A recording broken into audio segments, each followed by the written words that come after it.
que Jésus est Seigneur. Jésus-Christ,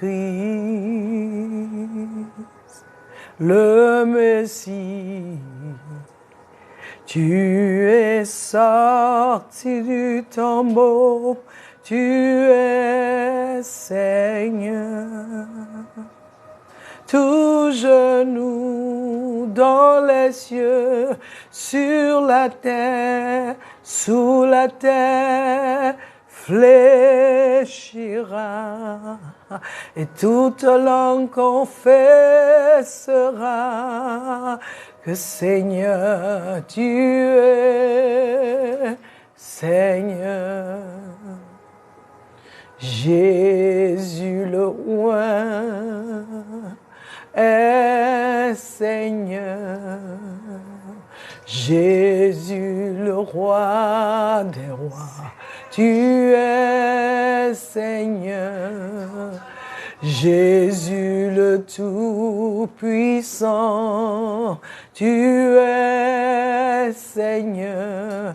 Jésus le nom dessus de tout nom, tu es Seigneur.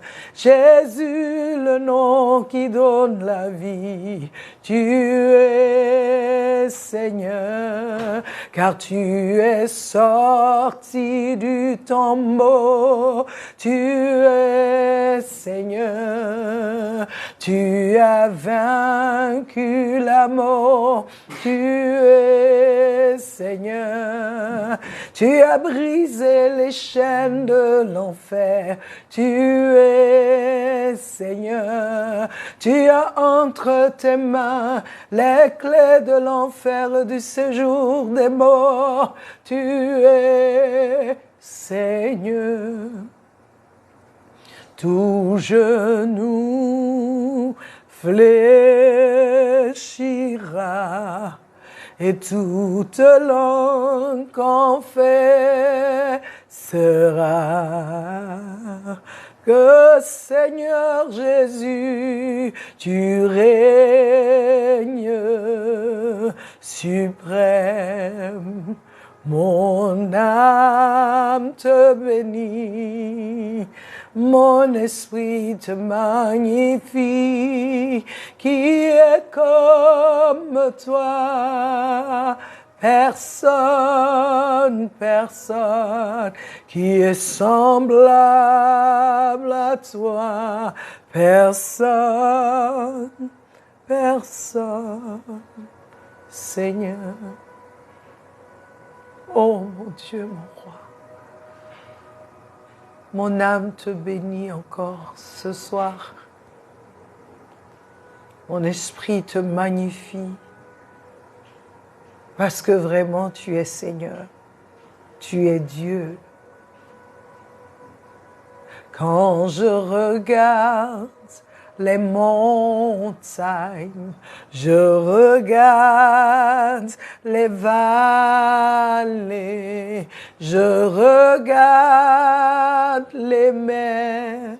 Ô Seigneur, tu es Dieu. Aucun autre n'est comme toi. Seigneur Jésus, c'est toi que nous élevons encore. Ce soir, c'est toi que nous adorons, c'est toi que nous magnifions, c'est toi, Seigneur. Aucun autre n'est comme toi. Tu règnes suprême, tu n'as pas changé. Tu es Jésus, le Sauveur, le Messie, le Rédempteur. Sans toi, nous ne sommes rien. Sans toi, nous sommes perdus. Seigneur, je veux encore, avec tous ceux qui sont connectés et ceux qui se connecteront, te rendre gloire, honneur, célébration, magnificence. Tu es Dieu. Il n'y a aucun autre comme toi. Merci, merci pour cet amour que tu nous as manifesté, cet amour qui est inébranlable. Oh Père, comment ne pas te louer, comment ne pas t'adorer, comment ne pas te dire merci pour toutes ces choses que tu fais, malgré nos faiblesses, malgré ce que nous sommes. Je ne peux que me prosterner devant ton trône et te dire merci. Merci pour ma vie.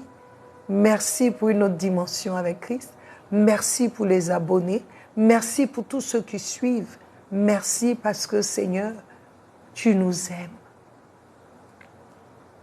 Tu nous aimes. Il n'y a pas plus grand amour pour un homme que de donner sa vie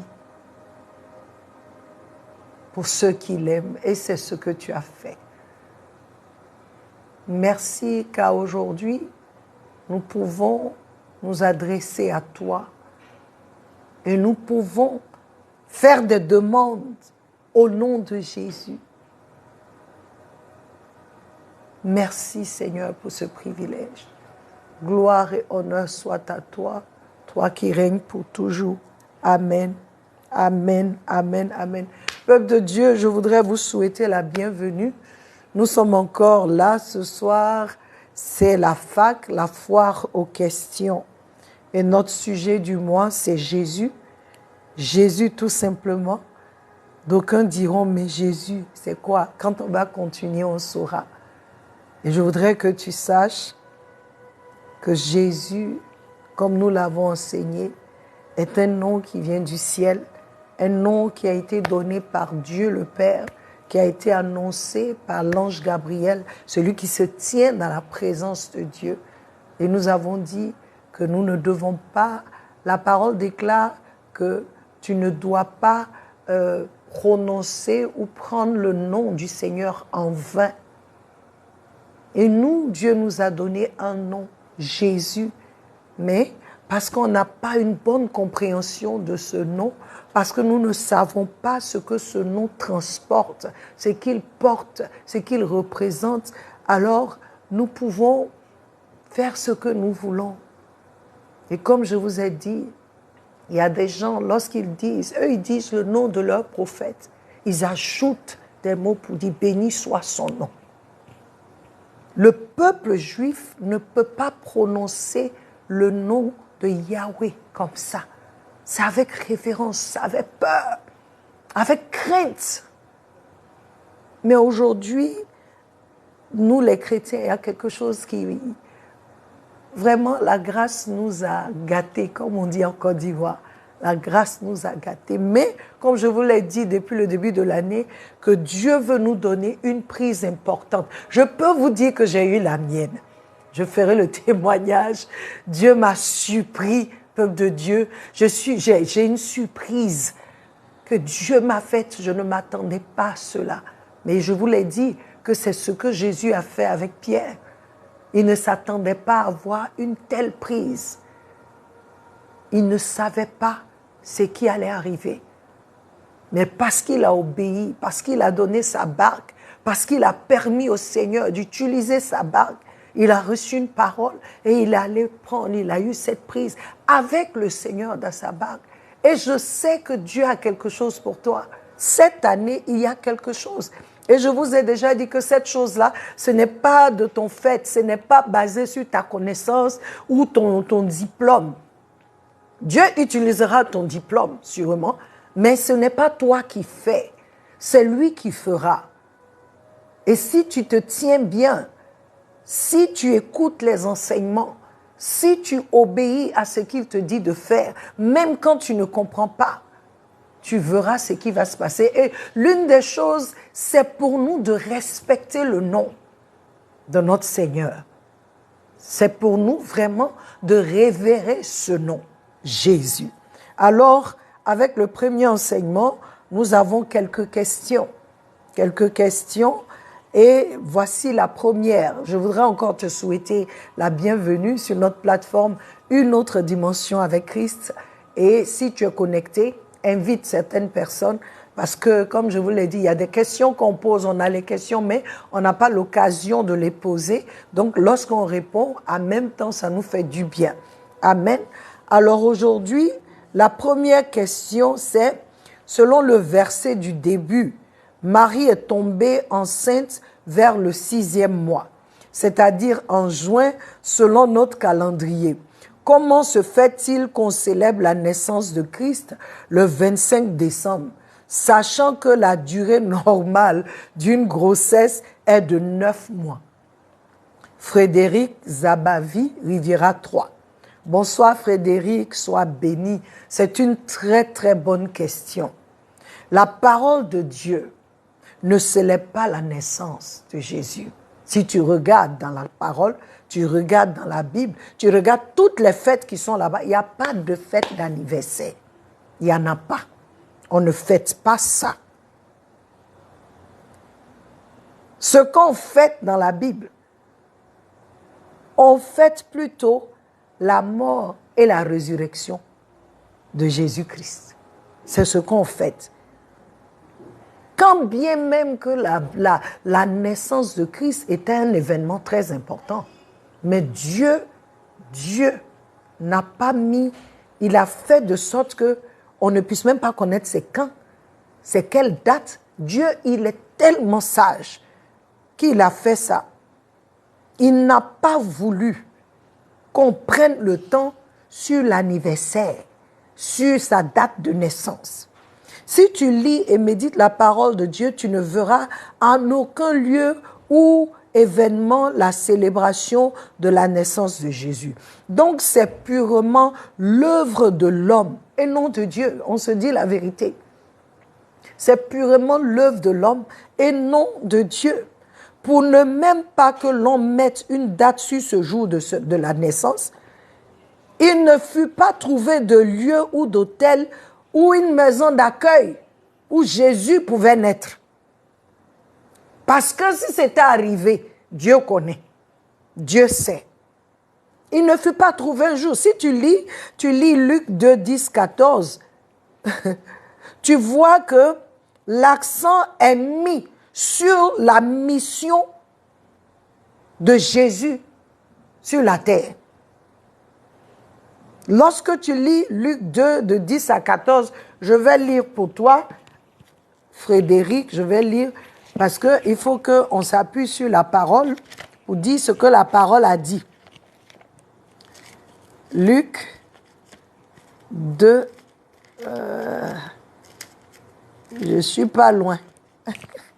Luc 2, 10, 14. Voici ce que Luc 2, 10, 14 dit.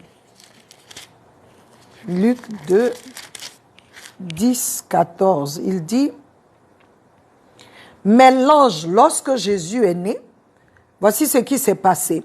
Je vais commencer au verset 8. Il y avait dans la même région des bergers qui passaient la nuit dans les champs pour y garder leurs troupeaux. Un ange du Seigneur leur apparut et la gloire du Seigneur resplendit autour d'eux. Ils furent saisis d'une grande frayeur.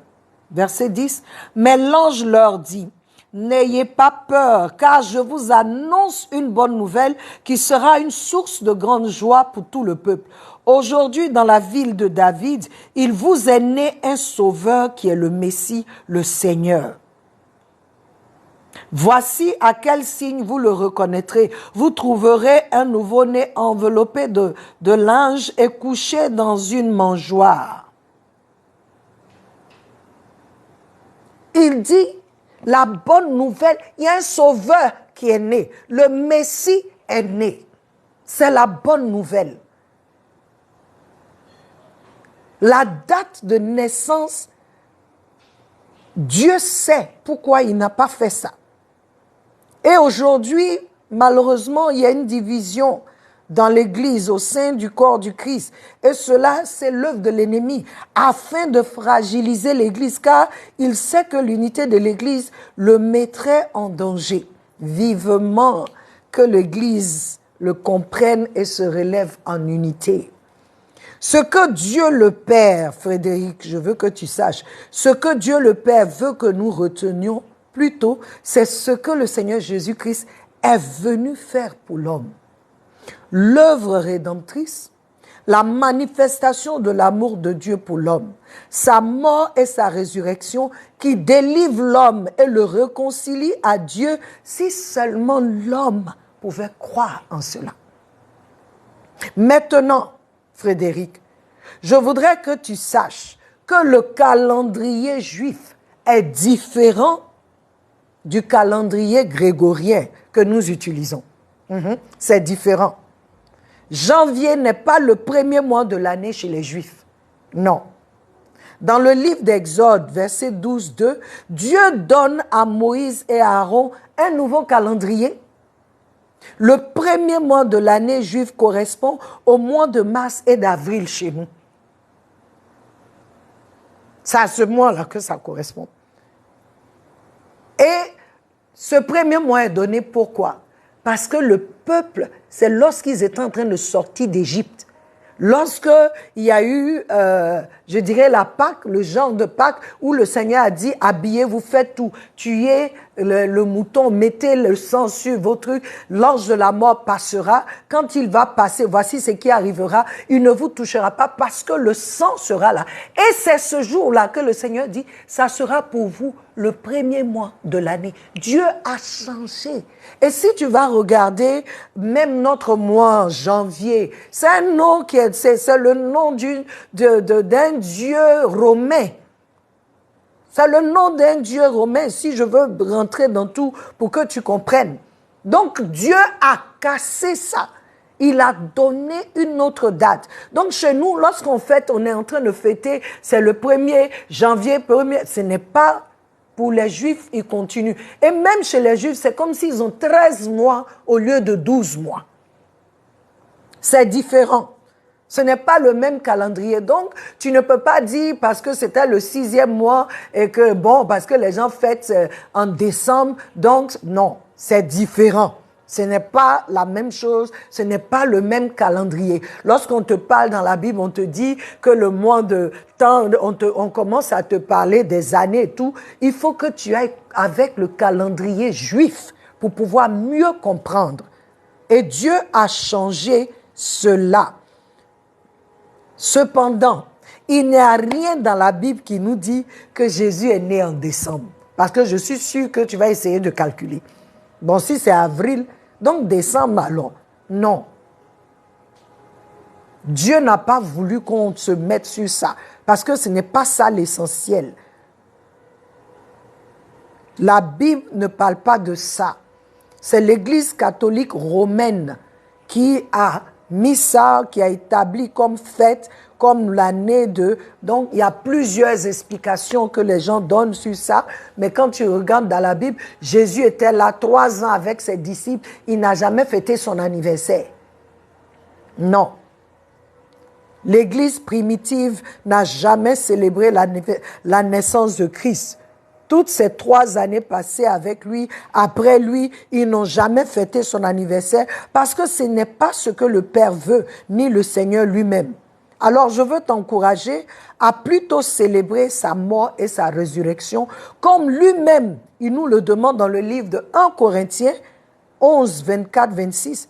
Il dit, vous ferez cela en mémoire de moi. Vous vous souviendrez de ma mort. Vous vous souviendrez de la nouvelle alliance. Pourquoi? Dieu ne veut pas que nous oublions l'œuvre de la croix.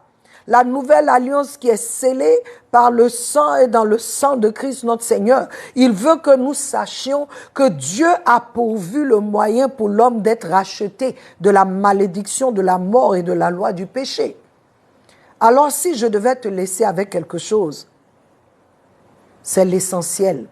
La mort et la résurrection de Christ qui apporte la vie et la vie éternelle. Merci encore pour cette question. C'est une très belle question. C'est une très belle question. Parce que ça fait beaucoup de polémiques dans le corps du Christ et vraiment, ça n'a pas lieu. Parce que la Sainte Bible ne nous parle pas de ça. Je voudrais que plutôt que tu passes le temps à comprendre quand Christ est né, qu'est-ce qu'il est venu faire. C'est ça qui était important pour Dieu. Je l'ai envoyé, j'ai envoyé un sauveur, le Messie, le Seigneur, pour sauver le monde, une bonne nouvelle. Donc, sa mort et sa résurrection doivent être pour nous le premier mois de l'année, comme les Juifs. Parce que c'est vers mars, fin mars, avril que nous fêtons la Pâque. Eux aussi, ça commence là. Ça commence là. Amen. Alors nous allons passer à la deuxième question. Il dit, avant l'arrivée du Christ, est-ce que le nom Jésus existait déjà en Israël? Enza. Bonsoir Enza, sois béni. En tout cas, Enza, avec ma petite connaissance là, quand je lis toute la Bible, je n'ai pas vu, même lorsqu'on parle des généalogies et tout, qu'il y a quelqu'un qui s'appelait Jésus. Je n'ai pas vu ça. Peut-être que ça existait, hein, mais je n'ai pas vu. Mais je veux que tu saches que Jésus en hébreu, c'est Josué. Ils appellent ça Yehoshua. Parce que cela veut dire Dieu est salut. Mais le Seigneur pouvait, comme je l'ai dit dans l'enseignement, il pouvait dire on l'appellera Joshua. Mais il n'a pas dit ça. Il a donné Jésus parce qu'il y a quelque chose qu'il voulait faire. C'est un nom qui peut être prononcé partout. C'est un nom qui peut être partout. Il est venu sauveur du monde, pas seulement des Juifs, mais sauveur du monde. Donc, Enza, je ne sais pas. Mais selon ce que j'ai lu, selon ce que je sais, il n'y a personne qui s'est appelé Jésus. C'est après. C'est après qu'il y a eu beaucoup de Jésus ici, beaucoup de ceci, mais je n'ai pas vu dans la Bible. C'est le seul livre que je lis. Peut-être qu'il y a autre chose, mais je ne sais pas et je ne peux pas te dire s'il y a eu d'autres personnes. Il y a un seul qui s'appelle Jésus, Sauveur. Lui là, son nom a été annoncé, c'est Dieu même qui a donné. Amen. Sois béni. Alors, nous sommes à la dernière question. C'est quoi recevoir un nom au-dessus de tout nom? Fatou connaît. Bonsoir Fatou, sois béni. Fatou, recevoir un nom au-dessus de tout nom veut dire recevoir un nom qui domine sur tous les autres noms. Il est au-dessus. Il est à la tête. Il est à la tête. Tous les autres noms sont soumis à ce nom. Il est celui qui domine. Si nous lisons le livre de Philippiens 2, je vais te lire ça. Philippiens 2, 5 à 10. J'aime vos questions. Philippiens 2, verset 5 à 10, qui dit que votre attitude soit identique à celle de Jésus-Christ. Lui qui est de condition divine, il n'a pas regardé son égalité avec Dieu comme un butin à préserver, mais il s'est dépouillé lui-même en prenant une condition de serviteur, en devenant semblable aux êtres humains, reconnu comme un simple homme. Il s'est humilié lui-même en faisant preuve d'obéissance jusqu'à la mort, même la mort sur la croix. C'est aussi pourquoi, Fatou, écoute bien, c'est aussi pourquoi Dieu l'a élevé à la plus haute place et lui a donné le nom qui est au-dessus de tout nom, afin qu'au nom de Jésus, chacun plie le genou, c'est-à-dire que tout genou fléchisse dans le ciel, sur la terre et sous la terre. Et que toute langue reconnaisse que Jésus-Christ est le Seigneur à la gloire de Dieu le Père. À cause de la vie d'obéissance de Jésus, à cause de ce que Jésus, étant Dieu, n'a pas pris sur lui, n'est pas quand il est venu sur la terre, il ne s'est pas promené pour dire aux gens, je suis Dieu. Il s'est promené comme un homme, il s'est humilié. C'est-à-dire déjà même le fait de venir rentrer dans un corps humain là, lui-même il s'est limité. En tant que Dieu, il s'est limité. Et la Bible nous dit, il a obéi jusqu'à la mort, Mais encore, quelle mort? La mort sur la croix, qui était une mort atroce, mais qui était une mort, lorsqu'on on te mettait à la croix, tu étais considéré comme un maudit. Il a accepté de faire ça, parce que sa mission sur terre, c'était de sauver les hommes. C'était de venir mourir, prendre sur lui nos péchés, aller à la croix, payer nos dettes. C'est pour ça qu'il est venu. Et la Bible dit, Dieu, parce qu'il a fait ça, Dieu l'a souverainement élevé au-dessus de tout nom. Il lui a donné un nom qui est au-dessus de tout nom. Un nom, c'est parce qu'il a fait ça. Et il dit, à la mention de son nom, tout genou dans les cieux, sur la terre, sous la terre, doit fléchir. Et toute langue confessera que Jésus-Christ est Seigneur. Je dis, le jour là, il va arriver un jour que celui qui dit Jésus n'est pas Jésus, Jésus est ceci. Tous nos langues confesseront, Jésus, tu es Seigneur. Et tout genou fléchira. Fatou, tu n'as même pas besoin d'attendre ce jour-là. Aujourd'hui, si tu reçois Jésus, qui veut dire Dieu est salut, si tu reçois Jésus-Christ comme Seigneur et Sauveur, et que tu élèves la voix, et que tu mentionnes son nom dans ta vie, dans tes difficultés, dans ta joie, c'est-à-dire tu élèves le nom de Jésus, tout genou fléchira, ce problème fléchira. Cette langue qui se lève contre toi confessera que Jésus-Christ est Seigneur. Ça dépend de nous. Dieu lui a donné un nom au-dessus de tous les autres noms. Un nom. Le ciel, lorsque je dis Jésus, le ciel écoute, la terre écoute, sous la terre écoute.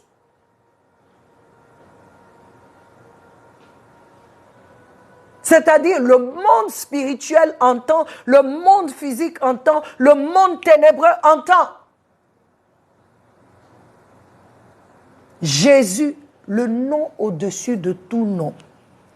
Ce n'est pas, j'aime bien ça souvent, je dis, est-ce qu'il y a un autre livre, il y a une autre religion qui dit que quand tu prononces le nom de son gourou, de son prophète, c'est au-dessus de tout nom? Jamais.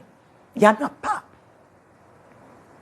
Je parlais à une sœur Fatou, musulmane, et je lui ai dit, il est écrit dans le Coran, vous pouvez demander à vos imams, il est écrit, ô Issa, qui est Jésus, je mettrai, il dit, tous ceux qui auront cru en toi seront au-dessus de ceux qui n'ont pas cru en toi.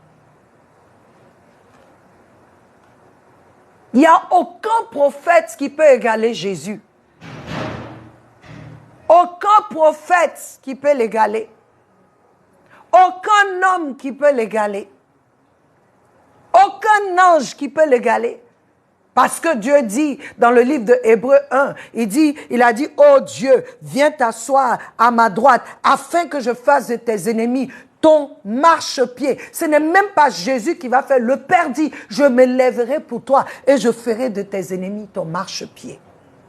Il a élevé Jésus. Jésus est appelé l'image exprimée de Dieu. Quand tu as vu Jésus, tu as vu le Père. Je veux te dire aujourd'hui, ce nom n'est pas n'importe quel nom. Ce n'est pas n'importe quel nom. C'est un nom qui donne la vie. C'est un nom qui a le pouvoir de changer ton environnement. Parce qu'à la mention de son nom, il y a quelque chose qui se passe. Quand il dit tout genou fléchit, tout genou, le genou des marabouts fléchiront, le genou des occultistes fléchiront, le genou des sorciers fléchiront, le genou des féticheurs fléchiront, même le genou de ceux qui sont bien fléchiront. Et ce n'est pas seulement sur la terre, même dans les cieux. Les esprits méchants qui sont dans les cieux On dit les esprits méchants dans les lieux célestes. Dans le livre, dans le livre d'Éphésiens, chapitre 6, lorsqu'il parle de cette armée ténébreuse, il te parle, il te donne différents rangs. Mais tout cela, quand tu dis au nom de Jésus et que tu crois en ce nom, ils fléchissent.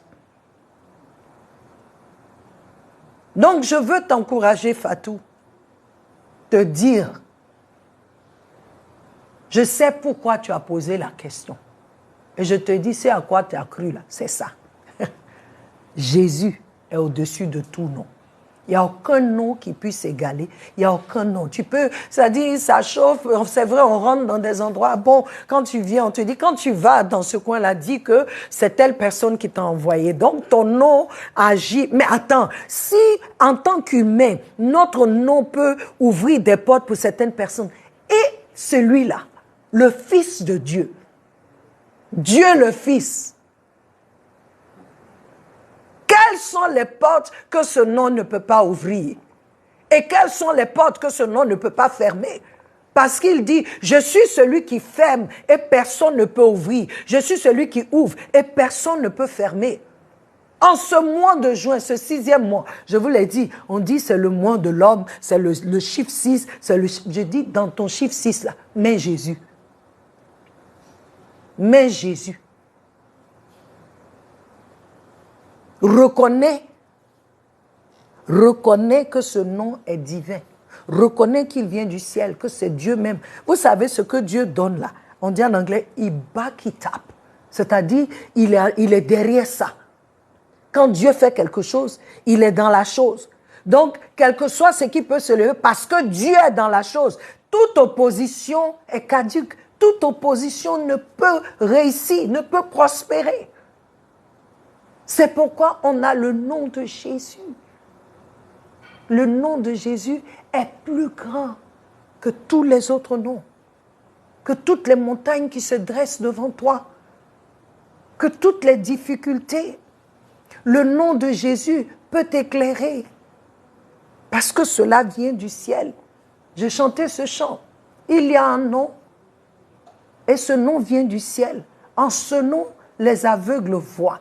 En ce nom, les boiteux marchent. En ce nom, les lépreux sont purs. En ce nom, il y a des miracles. Il y a des choses extraordinaires parce que tu crois en ce nom. Peuple de Dieu, notre temps prend fin. Et merci beaucoup pour toutes ces belles questions. Nous allons continuer la semaine prochaine, mardi. Nous allons nous retrouver ici encore pour parler encore de ce nom Jésus.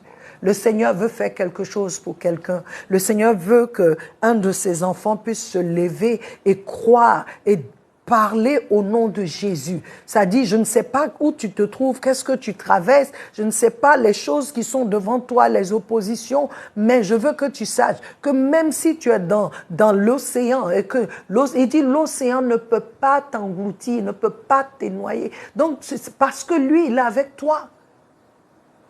Le nom de Jésus devient pour toi une bouée. Dans le feu, le nom de Jésus devient un anti-inflammatoire. Ça dit, ça est là. Alléluia. Je voudrais que tu prennes conscience, que moi-même je prenne conscience du nom Jésus.